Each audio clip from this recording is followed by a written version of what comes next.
An experience with a buyer customer gave me a business reality check on my customer service skills.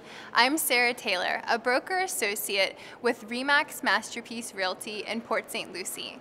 Let's take 5 minutes to talk about how to give buyers your full attention without sacrificing the business you're ignoring while you're showing homes.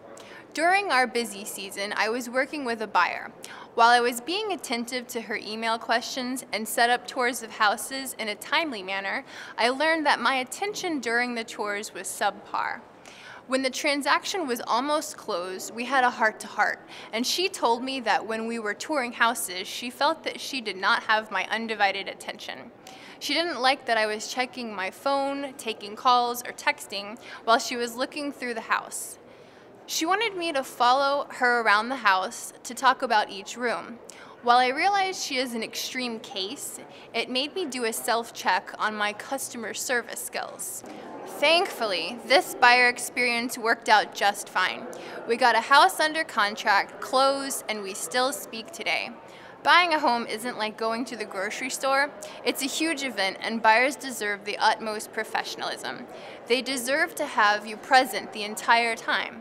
It's a balancing act. You don't want to offend the customer you're with by checking on your business, but you don't want to ignore your business while you're with one person.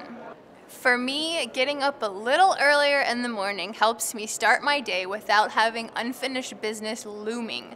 So while I'm out on tour, I'm not stressed about issues I wasn't able to get to. That's why I stopped booking tours at 9 a.m. I book them at 10 or later so that I can get other things taken care of before the phone starts ringing. I've also found that you must first build trust before you can even start a showing. You do that by answering emails quickly, returning phone calls in a timely manner, and getting buyers and sellers the information they ask about so that they can trust you'll get back to them. I explained ahead of time that when showing properties, I may not be able to answer email or phone calls immediately. That way, if I'm out with a buyer, other customers will trust that I will get back to them, even if I don't do it immediately. You also have to set expectations. I explain to the buyer that they have my full attention and tell them, here's what we're looking at and here is the time frame in which we'll look. That keeps them on track. I also explain that during breaks, like when they're checking the backyard, I will need to check my email and possibly return a phone call. This has really worked well for me. If buyers expect me to take a few breaks to check on my business, they aren't offended when I do it. In addition, I give them my full attention the rest of the showing. I do carry around my iPad during showings so that I can take notes about the property and provide showing feedback to the listing agent while we're out. Because it's in my hand, it's hard not to sneak a peek at an email. I found this great app called AwayFind that helps me tremendously.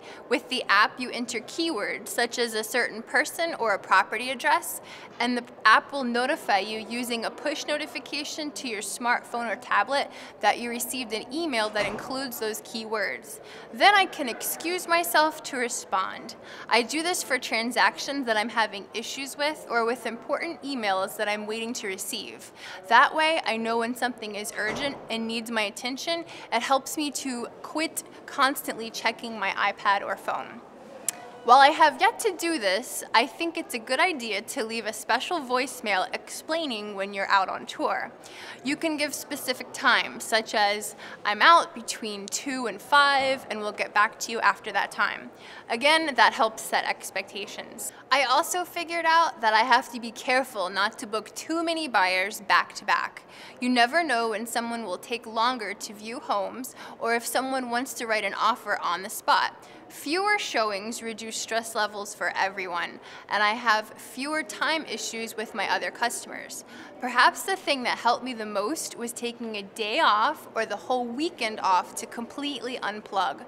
I find that if I'm working 7 days a week, I start to resent the people I'm working with if I need to show them a house on a weekend.